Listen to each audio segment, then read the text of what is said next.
Plate type heavy டாப்லிங்கு 4 bolt போட்டு push போட்டு connect பண்ணியிருப்போம். ரொம்ப ரிஜிட்டாக இருக்கும். இது ஃப்ரேமை ட்விஸ்ட் பண்ண விடாது. இது ரொம்ப ஹெவியானது.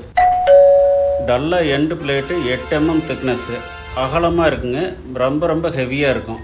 லெஃப்ட் சைடு ரைட் சைடு ரெண்டுமே 8 mm திக்னஸுங்க. ரெண்டு பக்கமே நல்லா ஹெவியாக இருக்குங்க. ஸ்கொயர் டைப்பு இந்த மாதிரி மேல் பக்கம் ஃப்ளாட்டாக வர்ற மாடலில் கொடுத்துருப்போங்க. இது வந்து ஃப்ரேமுக்கு ரொம்ப ஸ்ட்ரென்த் கொடுக்கும். அவ்வளோ ஈஸியாக ஸ்கொயர் பைப்பு கிராக் கூடாதுங்க. அந்த ஜாயிண்ட்டில் வந்து கிராக் கூடாதுங்க. ஃப்ளாட் டைப் டெப்த்து ஸ்கெட்டுங்க. இது டெப்த்து நல்லா கண்ட்ரோல் ஆகுங்க. இது ஹெவியான ஸ்கொயர் டைப் டோருங்க. இதில் 4 ஸ்ப்ரிங் ஃபிக்ஸ் பண்ணியிருக்கோம். இது ரொம்ப ஹெவியாக இருக்குங்க. பேக்கில் வந்து மண் தள்ளும் போது ஓரளவுக்கு வளையாத நல்லா தாக்கு பிடிக்குங்க. இது ரொம்ப ஹெவியாக இருக்குங்க. இந்த டோர் எண்டு பிளேட்லாம் பாருங்கள், நல்லா ஹெவியாக இருக்குங்க. அவ்வளோ ஈஸியாக வளையாதுங்க. மண் தள்ளும் போது டெப்த்து செட்டில் போய் ரெஸ்ட் ஆகிக்கும். அதனால கார்னரில் வளையாதுங்க. இது ஹெவியான கிளவிஸ் ப்ராக்கெட்டுங்க. இது வெயிட் அதிகம். நல்லா ஹெவி மெட்டீரியலில் செஞ்சுருக்குது. 6 போல்ட்டு போட்டு லாக் பண்ணியிருப்போம். இது வந்து அவ்வளோ ஈஸியாக லூஸ் ஆகாதுங்க. வண்டி ஓடும்போது லூஸ் ஆகிட்டு இந்த பக்கம் அந்த பக்கம் நகராமல் நல்லா ஹெவியாக இருக்குங்க. இது ஸ்டார் கப்புங்க. Oil type. டம்மி சைடில் ஆயில் டைப்புங்க. நாங்கள் கொடுத்துருக்கிறது பெட்டர் ஹெலிக்கல் ஆங்கிளுங்க. இதனால் வந்து ரொம்ப ஆழமாக இறங்குங்க. லோடு இல்லாமல் ஓடும். எவ்வளோ கடுசாக இருந்தாலும் இறங்குங்க.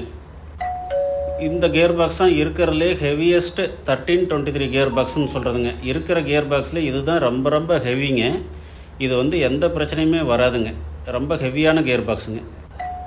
இந்த ஹெவி பேக் டோர் வந்து ஸ்கொயர் டைப்பில் இருக்குங்க. இது வந்து டோரோட சைடு எண்டு பிளேட்டில் ஓட்டை போட்டு வெளியே கொண்டு வந்திருப்போம். 6 இடத்துல இது ஃபிக்ஸ் ஆகிருக்குங்க. அதனால் வந்து நல்லா ஹெவியாக இருக்குது. சைடு பிளேட் ரொம்ப பெருசாக இருக்கிறதுனால அதனுடைய ஸ்ட்ரென்த் அதிகம். நல்லா அகலமாக கொடுத்துருக்குறோம். ஃப்ரேம் டிசைன் ரொம்ப ஹெவியான டிசைனுங்க. இந்த சைடு பிளேட்டையும் பாருங்கள், நல்லா ஹெவியாக இருக்குங்க. ஃப்ரேம் வந்து ஸ்ட்ரக்சர் ரொம்ப ஹெவியாக இருக்கும். 90 mm பைப்பு 4 கிளாம்ப்பு போட்டு நல்லா ஹெவியாக பண்ணியிருப்புங்க. 6 mm பைப் திக்னஸ் இருக்குங்க. கியர் பாக்ஸ் அவுட்புட் பைப்பும் பார்த்தீங்கன்னா 6 mm திக்னஸ் இருக்குங்க. ஹெவியாக 90 mm இருக்குங்க. ஸ்டாண்டு கொடுத்துருக்குறேங்க. எல்லா சமயத்துலேயும் அது யூஸ் ஆகும்.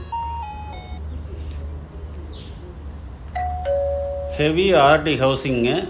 ரோட்டாரோட 8 போல்ட் போட்டு லாக் பண்ணியிருப்போம். பிளேடு ஹை குவாலிட்டி பிளேடுங்க. வாரண்ட்டி பிளேடுங்க. வளைஞ்சா கிராக் ஆச்சுன்னா வாரண்ட்டி உண்டுங்க.